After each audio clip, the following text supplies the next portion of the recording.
Palavra da Verdade, com Hernandes Dias Lopes. Eu quero convidar você para abrir comigo a sua Bíblia, na primeira carta do apóstolo João, capítulo 2, versos 1 e 2. Primeira carta do apóstolo João, capítulo 2, versos 1 e 2.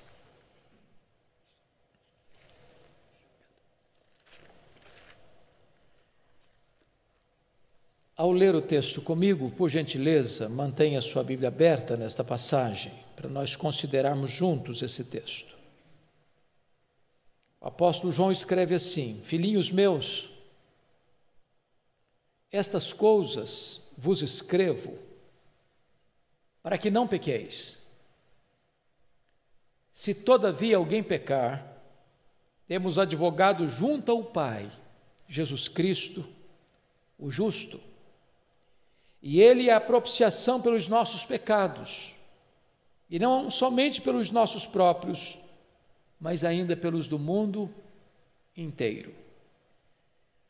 O tema da mensagem de hoje é uma pergunta: há esperança para quem peca? Há esperança para quem peca? Este é o tema que eu quero tratar com você na mensagem desta noite. O apóstolo João já havia escrito o Evangelho, e no Evangelho ele tinha uma tese a defender: provar que Jesus Cristo é Deus e provar que todo aquele que nele crê tem a vida eterna.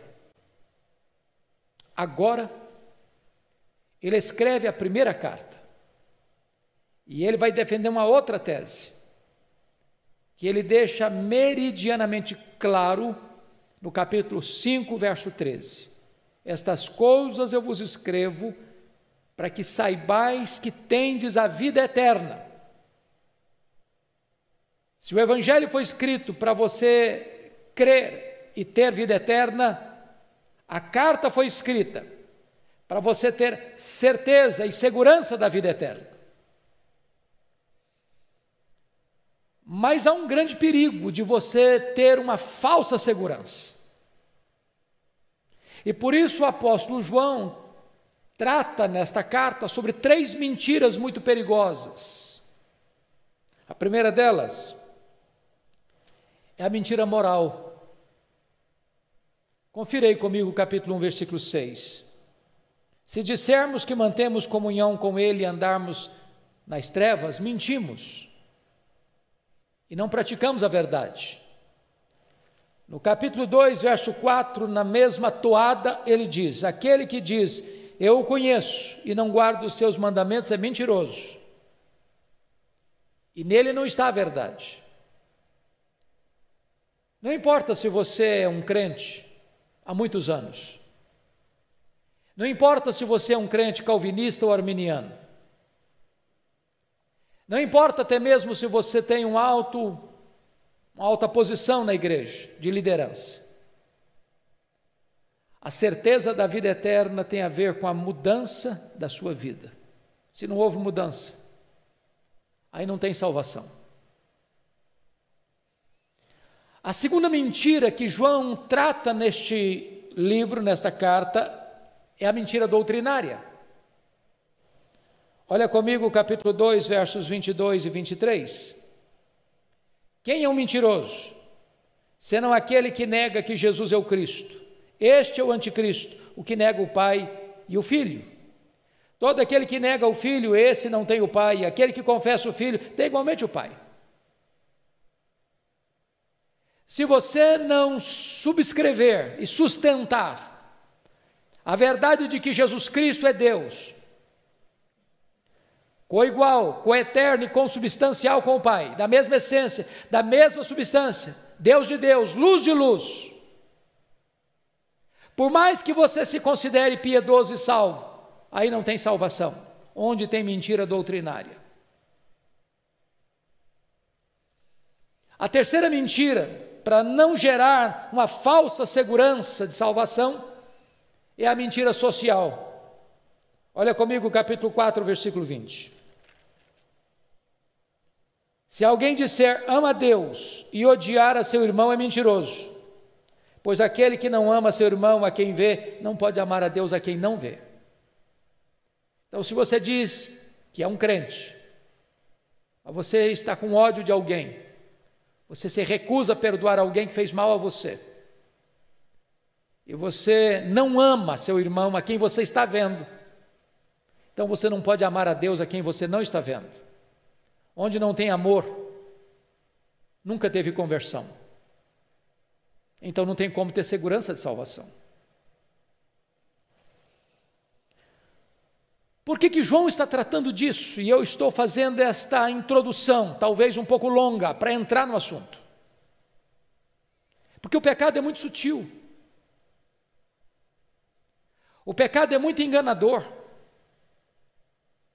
O pecado, ele é muito atraente.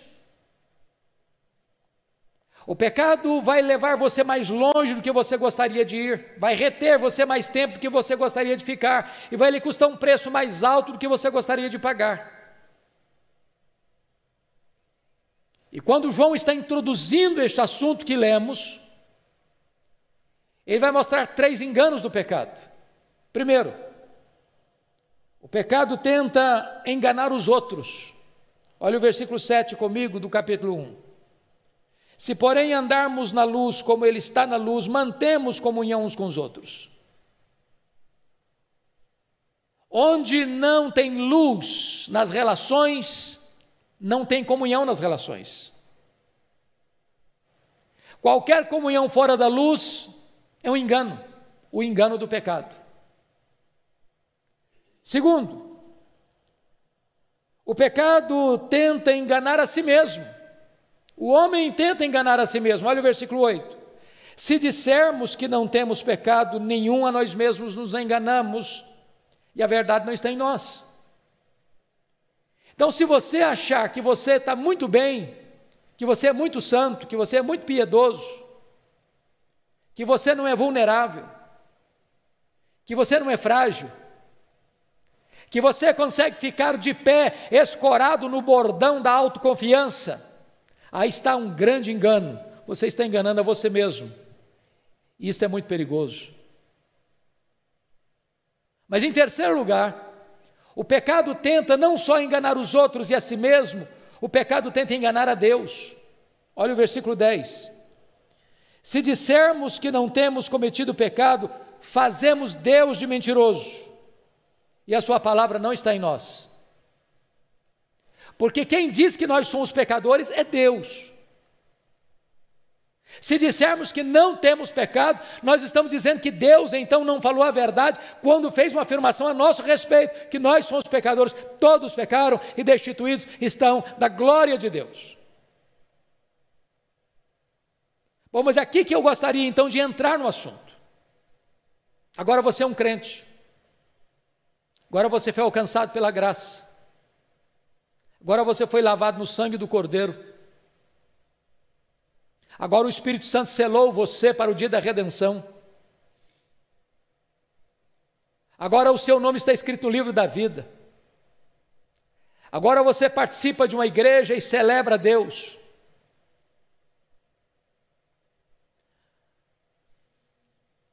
Agora você comete um pecado. A pergunta é: tem esperança para você? E à luz desse texto, então, eu gostaria de pensar em 3 coisas. Primeiro, uma ordem. Olha o versículo, capítulo 2, versículo 1. Filhinhos meus, estas coisas vos escrevo para que não pequeis. Esta é uma ordem de Deus para você e para mim. Em outras palavras, eu não tenho licença para pecar. Quando eu peco, o meu pecado é deliberado e é um ato de rebeldia e de desobediência flagrante a uma ordem expressa de Deus. Segundo, eu não tenho desculpa para pecar. Porque este próprio Deus nos equipa para vivermos uma vida vitoriosa. Então eu não posso pecar dizendo o seguinte: bom, Deus liberou, Deus permitiu, Deus me deu licença, posso pecar à vontade.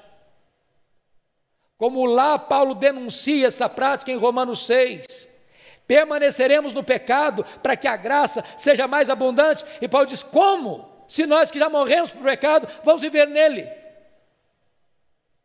Terceiro, nós não temos razão para continuar pecando. Porque se no momento em que você peca, o pecado não é mais uma prática na sua vida, aquele que é nascido de Deus não vive na prática do pecado. O que é prática? É aquilo que você faz regularmente, sistematicamente, perseverantemente. Pecado na nossa vida é um acidente de percurso e não uma rotina de vida.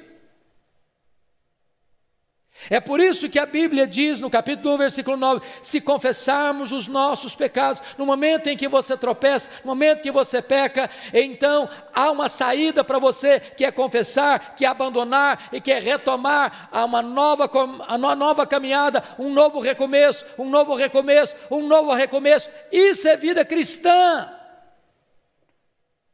Então há uma ordem: filhinhos meus, estas coisas eu vos escrevo para que não pequeis. Nós não temos autorização para pecar. Esta é uma ordem de Deus. Mas agora a segunda coisa que eu gostaria de enfatizar nesse texto. Primeiro é uma ordem. Segundo é uma oferta. Se todavia alguém pecar, temos advogado junto ao Pai, Jesus Cristo, o justo. Você e eu conhecemos pessoas que entram num processo de culpa doentia a tal ponto de desesperar-se da própria vida e às vezes chegando às raias do suicídio. Porque o diabo, na sua sutileza, encoraja, seduz e induz você ao pecado. E depois ele diz para você: agora não tem mais saída, agora você não tem mais solução, agora acabou para você, agora você arruinou de tal maneira a sua vida que não tem como mais reverter esse quadro. E João então introduz essa palavra para nós: embora você e eu não tenhamos licença para pecar, se todavia alguém pecar, temos advogado junto ao Pai, Jesus Cristo o justo, louvado seja Deus. Temos esperança, tem saída, tem recomeço, tem restauração, tem perdão, tem reconciliação.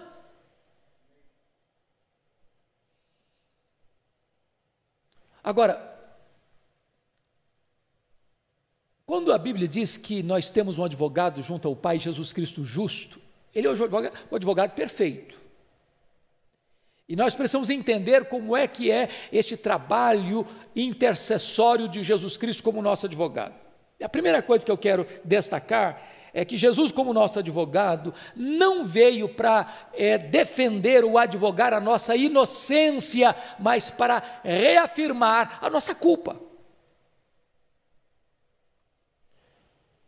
Jesus não veio para dizer: não, você é bom, então você merece a salvação. A Bíblia diz que não há nenhum bom, a não ser Deus. Também Jesus não veio para dizer que você tem méritos diante de Deus, e então por causa dos seus méritos Deus o recebe. A Bíblia diz que não. Pela graça sois salvos mediante a fé, se não vem de vós é dom de Deus, não de obras para que ninguém se glorie, não tem mérito diante de Deus. Terceiro, Jesus não veio para dizer que você é inocente. Não, ele pode ser restaurado, perdoado, ele é inocente, ele não tem culpa nenhuma. Não, a Bíblia diz que não, Deus não inocentará o culpado, e a alma que pecar essa morrerá. Quarto, Jesus não veio para dizer que você é livre, absolutamente livre. Aquele que pratica o pecado é escravo do pecado. E Jesus Cristo não veio para advogar que você é tão livre que você não precise de libertação. É por isso que ele diz: se o Filho vos libertar, verdadeiramente sereis livres. Jesus não veio nem mesmo para dizer que você é uma pessoa iluminada, fantástica, extraordinária. Diz que a luz veio ao mundo, mas os homens amaram mais as trevas do que a luz, porque as suas obras eram más. Nem Jesus veio para dizer: bom, o que importa na verdade é que você seja sincero. Toda religião é boa. O que é importante é você ter uma. É seguir algum caminho. Mas a Bíblia diz que há caminhos que ao homem parece direito, mas ao fim são caminhos de morte.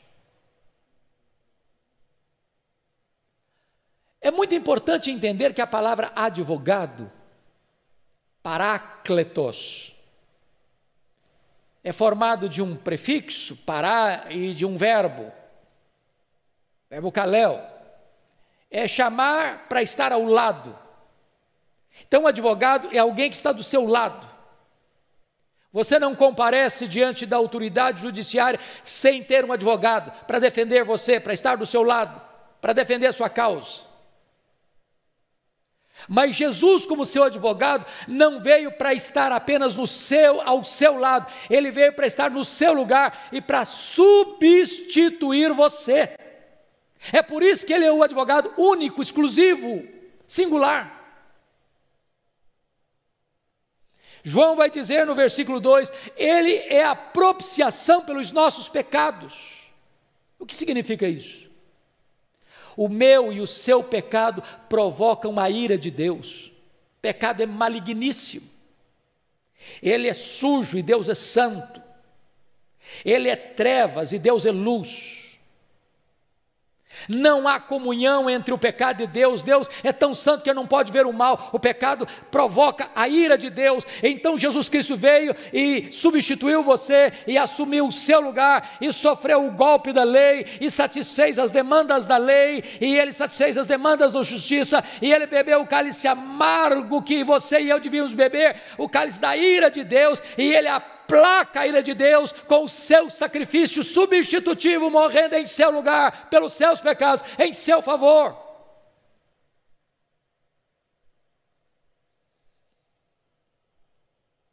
Então, ele não veio apenas para estar do seu lado, ele veio para estar no seu lugar. E é por isso que a Escritura diz que quando ele estava lá na cruz, Deus lançou sobre ele a iniquidade de todos nós. Naquele momento não havia beleza nele. Naquele momento o sol escondeu o rosto dele. Naquele momento ele foi feito pecado por nós. Naquele momento ele foi feito maldição por nós. Naquele momento o próprio Pai o desamparou na cruz, quando ele grita: Deus meu, por que me desamparaste? Naquele momento ele estava sorvendo cada gota do cálice amargo da ira de Deus. O nosso pecado merece a condenação divina e ele sofre no seu corpo este golpe. Ele é a propiciação pelos nossos pecados, por isso ele pode ser o nosso advogado, porque ele morreu por nós. Deus estava em Cristo, reconciliando consigo o mundo, não imputando aos homens as suas transgressões, e nos confiou o ministério da reconciliação. Aquele que não conheceu o pecado, ele foi feito pecado por nós, para que nele nós fôssemos feitos justiça de Deus. Jesus pode ser o seu advogado, a esperança para você que peca, com a verdade preciosa. Esta figura de linguagem é muito sugestiva, porque você bem sabe que um advogado, quanto mais perito ele é na sua área, mais seleto ele fica, mais caros são os seus serviços advocatícios. Apenas uma pequena elite pode recorrer a um advogado de tamanha monta. Mas Jesus Cristo, sendo o supremo advogado, ele não cobra nada a você, porque ele já pagou tudo, e pagou com o seu próprio sangue. Ele atende ao pobre, Ele atende ao rico, Ele atende ao branco, Ele atende ao negro, Ele atende ao amarelo, Ele atende ao doutor, Ele atende ao analfabeto, Ele atende ao asiático, Ele atende ao europeu, Ele atende ao africano, Ele atende ao americano, Ele atende a você, Ele atende a mim, Ele atende a você que está no desespero, pensando em suicídio, pensando em dar cabo da sua vida, pensando em desistir da vida, em jogar a toalha, você que está amargurado, você que está aflito, você que está esmagado pela culpa, você que acha que não tem mais saída para você. Jesus agora pode ser o seu advogado.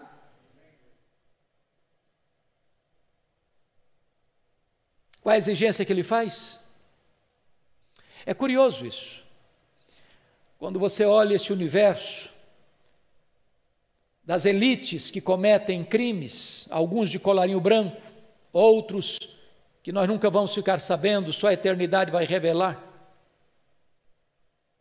Normalmente essas pessoas, quanto mais ricas, quanto mais conhecidas, elas não adotam, elas não têm apenas um advogado, elas têm uma banca de advogados. Mas uma das exigências que Jesus Cristo faz para ser o seu advogado é ser o titular absoluto da ação. Ou ele é o titular absoluto da ação, ou ele pede subestabelecimento. Não é Jesus mais Maria, não é Jesus mais Pedro, não é Jesus mais as suas obras, não é Jesus mais a sua igreja, não é Jesus mais essa ou aquela doutrina, não é Jesus mais este ou aquele intercessor, não é Jesus mais os seus méritos, é só Jesus. É só Jesus. Não há outro nome dado entre os homens pelo qual importa que sejamos salvos. Só existe um mediador entre você e Deus, é Jesus Cristo. Só existe uma porta para o céu, só existe um caminho para Deus, e é Jesus Cristo. Mas agora, eu gostaria que você observasse comigo que há uma ordem, há uma oferta, e em terceiro e último lugar, há uma garantia. Ele é a propiciação pelos nossos pecados. Preste atenção nisso. Isso significa que o Senhor Jesus Cristo, como nosso advogado, não sabe, não conhece o que é uma causa perdida. Todo aquele que vem a mim, disse ele, de maneira nenhuma eu lançarei fora. E eu queria ilustrar isso com alguns exemplos bíblicos. Primeiro, pegue comigo João 8, aquela mulher que foi apanhada em flagrante adultério. Os religiosos extremistas da época, legalistas, fariseus, jogaram aquela mulher aos pés de Jesus e disseram: esta mulher foi apanhada em flagrante adultério. A lei diz que tais sejam apedrejadas, e tu o que dizes? Aquela mulher estava condenada no tribunal da religião, aquela mulher estava condenada no tribunal da opinião pública, aquela mulher estava condenada no tribunal da consciência, mas aquela mulher foi perdoada por Jesus, quando diz para ela: vai e não peques mais, eu não te condeno. Jesus não fez vistas grossas ao pecado, Jesus não desculpou o pecado, Jesus não facilitou a vida dela para continuar pecando. Jesus tem poder e autoridade para perdoar e para transformar o coração e dar a ela uma nova vida. Deixa eu lhe dar um segundo exemplo. Está lá em Marcos capítulo 5. Um homem tomado de uma legião de demônios. 6.000 demônios dentro de um único homem. Capaz de sair de um único homem e precipitar no mar 2.000 porcos. Um homem arruinado, sucateado, arrebentado, destruído, abandonado pela família, abandonado pela sociedade. Um homem que estava nu no cemitério, um homem que estava gritando de dia e de noite, um homem furioso, um homem que se feria com pedras, um homem violento, um homem que era um joguete nas mãos de Satanás e dos seus demônios. Pois esta causa perdida, quando Jesus chega, Jesus o liberta, Jesus o transforma, Jesus o salva, Jesus o faz dele um missionário para a sua terra. A sua causa pode estar perdida para os homens, você pode estar no fundo do poço, pois agora Jesus pode libertar você, arrancar você, perdoar você, transformar você e dar a você uma nova vida. Deixa eu lhe dar um terceiro exemplo.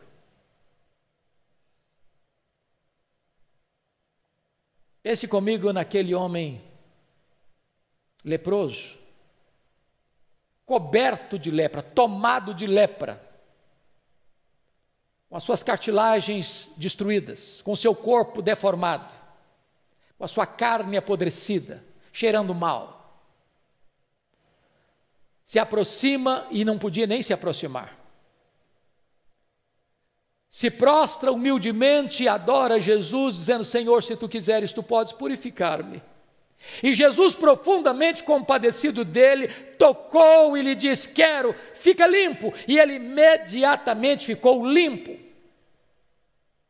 Você que está cheirando mal moralmente, você que está vendo a sua vida desidratar diante dos seus olhos, você que está sentindo cheiro de enxofre na sua vida, pois hoje, agora, Jesus pode mudar a sua vida, perdoar os seus pecados, tirar você desse poço de perdição que você se encontra e dar a você uma nova vida, porque Ele é o advogado, o justo, que é a propiciação pelos seus pecados.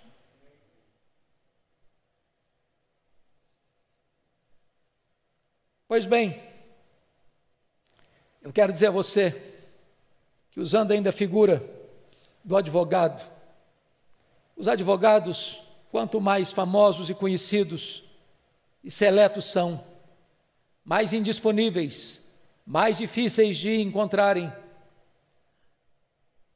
Via de regra, a agenda bloqueada e você não consegue falar diretamente.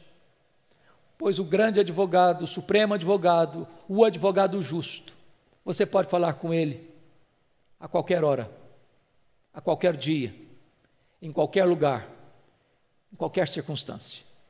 A linha está sempre aberta, disponível. Eu falei com ele hoje, e você pode falar também. Seus ouvidos estão abertos, seu coração está franqueado para você, seus braços estão estendidos para você. Você que está procurando saída e não encontra, você que está aflito e não encontra refrigério para a sua alma, na psicologia, na meditação transcendental, nas filosofias orientais, na religiosidade humana, recorra a Jesus, corra para os braços dele e você encontrará nele perdão, salvação e vida eterna.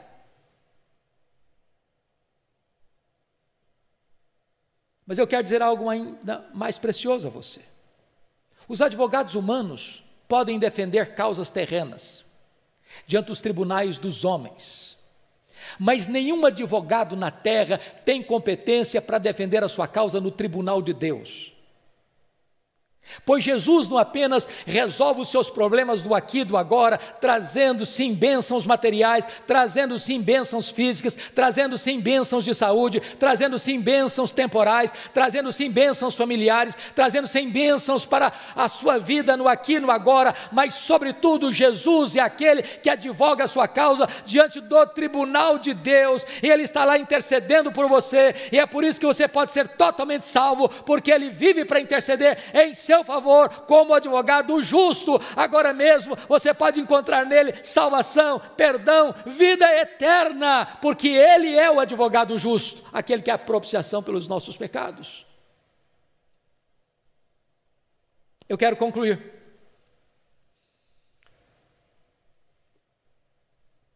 Levantando uma possibilidade terrível, mas possível.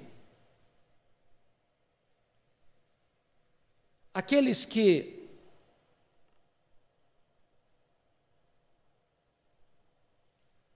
estão agora me ouvindo, podem recorrer a Jesus. E a Bíblia diz: invocai-o enquanto ele está perto, buscai-o enquanto se pode achá-lo. Hoje é o dia da salvação. Deus não leva em conta os tempos da ignorância, mas agora exige a todos, em todos os lugares, que se arrependam. Porque se ele hoje não for o seu advogado, amanhã certamente ele será o seu juiz. E você vai ter que comparecer perante o seu tribunal. E naquele dia, a não ser que ele tenha sido seu advogado, pagado a sua dívida, perdoado os seus pecados, não haverá esperança para você. Qual vai ser a sua decisão? Minha primeira palavra para você hoje: renda-se a Jesus. Reconheça-o como seu Salvador pessoal. E receba dele nesta noite perdão, salvação e vida eterna. Segunda aplicação para fechar, para terminar, que eu quero fazer com você. Me dirigindo agora a você que é um crente. E você que caiu, você que pecou, você que resvalou os pés, você que entristeceu o Espírito Santo, você que machucou sua família, trouxe vergonha para a sua igreja, você que está no chão, na lona, há esperança para você.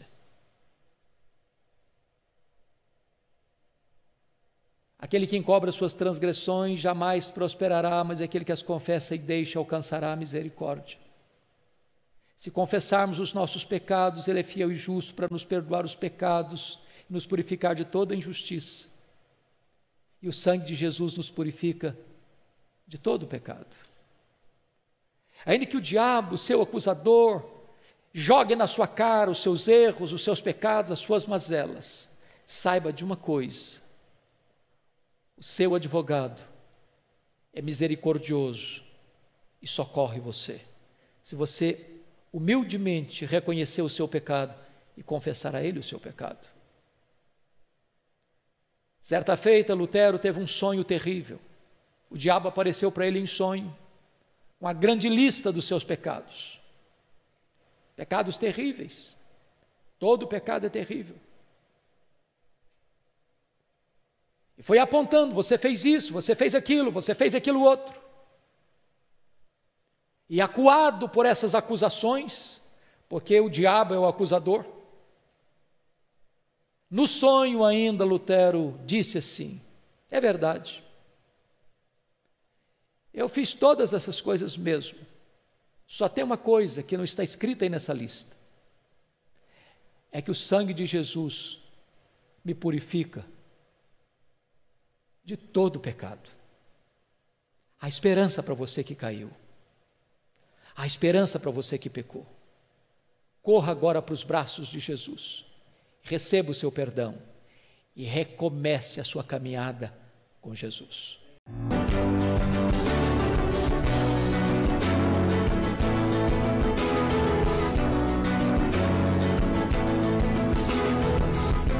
Palavra da Verdade, com Hernandes Dias Lopes.